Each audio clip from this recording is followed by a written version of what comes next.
Hi, everybody. My name is Jared Milrad. I'm the founder of Movie Karma. We're the nonprofit organization that created our podcast here called Rewriting Hollywood, which is focused on diversity, equity, inclusion, as well as representation and social impact in Hollywood, looking at the power of storytelling to foster social change. And today we have a really incredible social impact filmmaker, David Henry Gerson, joining us to talk about his new film, his feature debut, The Story Won't Die, which is a really powerful and timely look at a young generation of Syrian artists who use their work to protest and process what is currently the world's largest and longest ongoing displacement of people since World War II. David himself is an award-winning filmmaker. The Story Won't Die has been doing very, very well in the festival circuit, screened at AFI Docs, Watch Docs, won Best Director. So I'm really excited to talk to David about the project, but also his background as well today. So David, thanks so much for being on the show. Excited to have you on. Thanks for having me. Absolutely. Let's dive in. Let's just start just a little bit of your background, David. You're really interesting. You've made a bunch of projects already. And could you just tell us a little bit about, what your journey to become a filmmaker, what inspired you to get into this line of work? Utter insanity. Insanity gets me. I don't know. My journey started when I was 4 years old. I wanted to recreate Cecil B. DeMille's The Ten Commandments. And I think I told my grandmother when I was 4, I know how to remake the movie. I can't figure out how to part the Red Sea. And I guess I've been telling, and that's a refugee story. I mean, that's a story about fleeing slavery. So I guess I've been telling the same stories for what, 32 years now. I started making movies right out of college. I went to Columbia, and I don't know how much detail you want in this response here. No, that's so ever since then that deal with kind of political issues, issues or ideas I can't really wrap my mind around, that I don't have an easy answer to, and that leads me into this long, beautiful process of making movies. Yeah, I could see that as an interest for you. Your father, I saw, was born a refugee, and his parents fled across the Ukraine border, escaped the Nazis, survived the Holocaust. Was that? I know it sounds like it was very connected to thematically, of course, to this project, but was his story, in the origin story of your family, something that said, hey, I want to tell these types of stories? Definitely. I mean, even going back to the Ten Commandments movie, I think there's a reason that film resonated so much with me as a child. I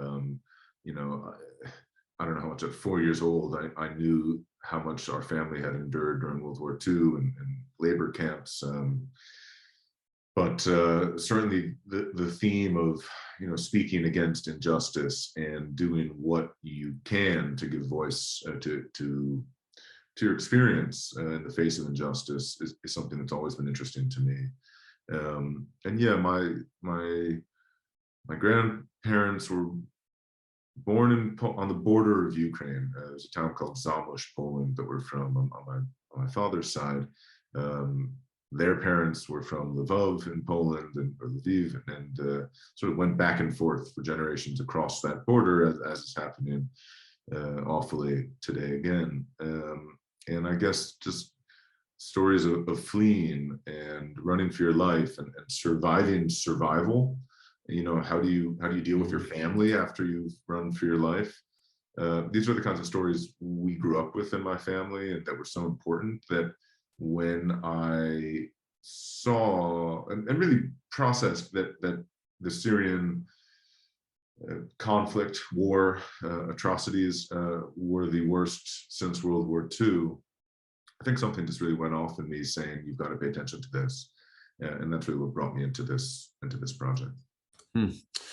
Yeah, really, really powerful. And I can see how that would be, sort of an area of exploration for you, given that it's so personal. Let's set the stage a little bit, if we could, for this project, The Story Won't Die. The Syrian civil war began in March 2011 during the Arab Spring protest. Since then, there have been, I understand, over 13 million Syrians who have become refugees.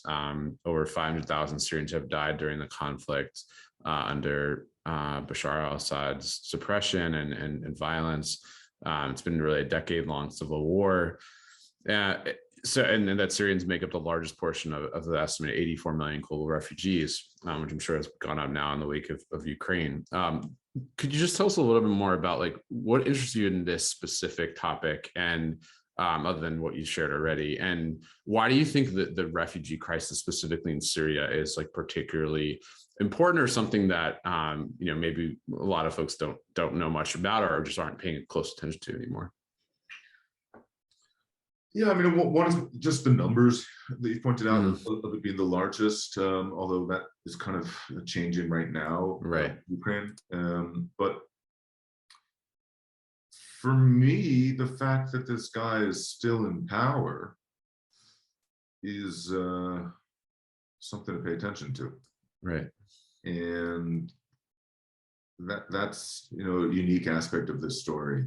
And I think what was really interesting to me was sort of who are the artists who are processing this war and protesting, and what is that experience like, and what is the artistic process like when looking into such darkness, is really interesting to me and has always been interesting to me. So I think that was my chief entrance point into this. And part of making art is, of course, freedom of expression. And in Syria, there was and is not freedom of expression, as you see as in the artists in the film. One of them, Abu Hajar, the rapper, is tortured and imprisoned for singing a song that says a few anti-Assad lyrics. And I guess as an American growing up in the United States, this idea of freedom of expression was a lofty idea. This made it much more concrete to me, as embarrassingly as that may sound, to realize really what does it mean to not be able to speak your voice, to do a drawing, to click on Facebook that you like something and be put in prison for it. That's just something that I'm grateful to be more aware of now as the product of making this film. And I think a message that's very important to share so that we safeguard freedom of expression and really understand what does that mean and what is the value of that freedom. Yeah, it really interested in that theme here. I mean, because it does feel lofty, I think, as an American, or in places where we kind of take it for granted.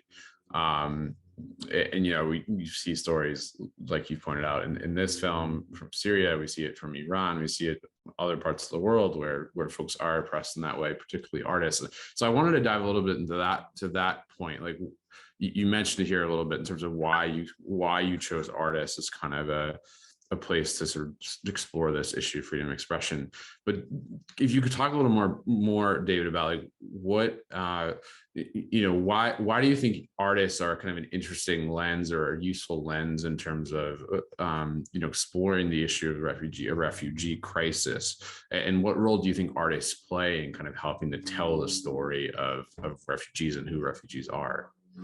Yeah, I mean, I think often it's something that I've called like the Van Gogh effect, which is you've seen a Van Gogh painting so many times on people's fanny packs and billboards and wherever, that by the time you see Starry Night in a museum, you have to look at it for 5 minutes before you can really see the image.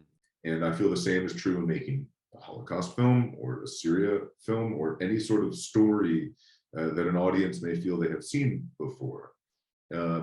That to me is the artist's challenge, is how to bypass this Van Gogh effect, how to make something to live in someone's body as a visceral experience that can be sort of a trigger symbol, perhaps, of a conflict that is easy to grow numb to. It's been, 103 days or so of the Ukraine war now, and even so, it's hard to process the immensity of something like that. the artist has the power to sing a song that can live in someone's body in a way that bypasses the intellect and lives in an emotional, visceral experience, so that I may forget of the news and the facts, but I'll always remember that song and the feeling that song gave me, or a painting, or a dance performance. And in that regard, that's what I was looking for in this movie, is who is making that work that will live on, that the story won't die, so that even after politics have changed, dictators have fallen, that the issue can exist in the consciousness of people, so that we don't forget what has happened. And of course, the point of not forgetting is doing everything we can to make sure something isn't repeated. Right. Right, which we see now in Ukraine, and other parts of the world. Talk a little bit, if you would, about the impact this might have on politics, or on the, you know, hearing these stories, seeing these stories in films like yours, seeing these artists, like you said, tell such personal narratives about their journey. Like, what impact do you think that could have on, you know, the way governments and societies react to refugees coming? Because obviously throughout human history, we've had waves of refugees for years and years. But we see, like in the US, of course, there's been these threads of kind of xenophobia that have continued to rear up, of, you know, hey, we don't want you here. You're in terms like where you're infecting our communities, all these type of narratives. What are your thoughts on that, in terms of how art can maybe make us a little more empathetic, or do you feel like it can move the needle on policy? Moving the needle on policy is a slow needle to move. Yeah. But if you go to our Instagram at The Story Won't Die, you can see a post that was just posted, a quote from Tamam Azam, the artist in the film, where he says, "Art can talk about politics, but politics can't ever talk about art." And I feel it's that same ability for an artwork to bypass that slow moving needle of politics. And, you know, ideally in a democracy, politics is the embodiment of the voice of the people. And in a film, you have the ability to make people feel more relatable, more as individuals and less as statistics. And certainly, yes, in this nation of ours, the United States, and around the world, we have had leaders, and will continue in the future probably to have leaders that are anti-refugees. I mean, this has been true for centuries. You know, people either want to safeguard their borders, or they want to open the, you know, politics aside, my belief is, and my goal as a filmmaker, is if you put the human face first, it's much harder to just close a door. If you see the humanity of people, if you sit down and see, okay, wait a minute, these are just like me, you and I, it's much harder to just, you know, make a policy that just is a closing the door sort of policy. So when we avoid these kinds of abstracts, and film has that power, you know, film, look, in a movie theater, where I hope people come see this movie in LA and New York, and as it goes to theaters around the world, is the great power of sitting for 2 hours with your mouth shut, of sitting for 2 hours where nobody talks, nobody's scrolling through their phones, hopefully, and really absorbing an experience of somebody else. And there is a power in that. And so my goal is in amplifying the voices of the artists in the film, and you know, and who they represent of other people, and even of their own individual stories, to impact people to look at the immigrant, the refugee, in a more nuanced perspective. You know, like we were saying, like, you know, my father came to this country as an undocumented immigrant, and as a refugee, and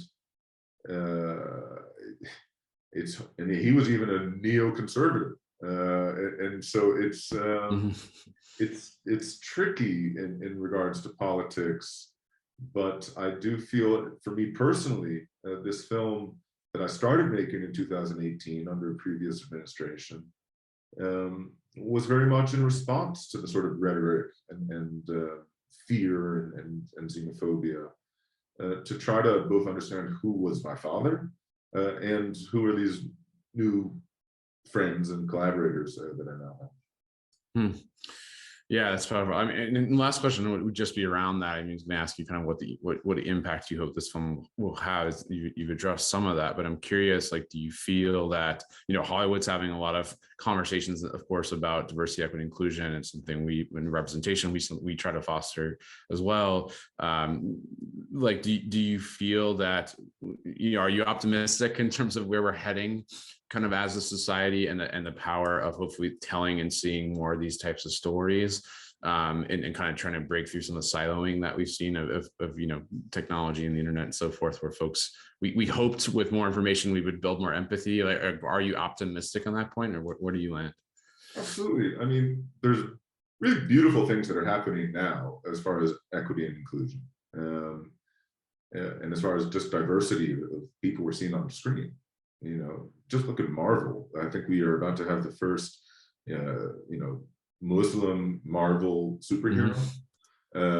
We've had our first female superhero film, Wonder Woman, last year. We had our first Black super. I mean, we're seeing, just as far as superheroes, not to mention the normal people that are in all the other films, a great diversity of storytelling. But the reality is, we live in a global world, where, whether you like it or not, people are able to look online, unless they're suppressed in nations, and see stories from around the world. So naturally, people are going to want to see characters that look like themselves on screen. And I think even beyond that,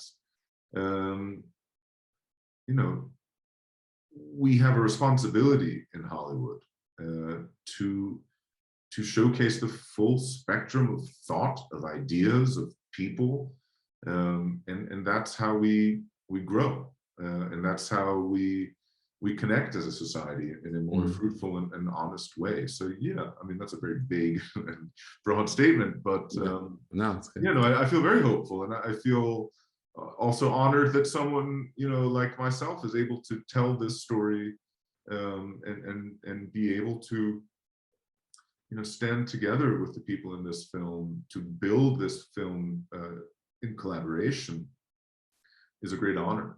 So yeah, I'm very hopeful. Yeah, that's fantastic. And congrats, using that your privilege, your abilities to tell this story, which is largely untold in so many ways. Again, the film is The Story Won't Die. I guess it was David Henry Gerson. I hope folks will check out this film. It's really powerful, and has a really important message as well, and lots of important voices. So, David, thanks again for joining us. It was really great having you on. Thank you so much.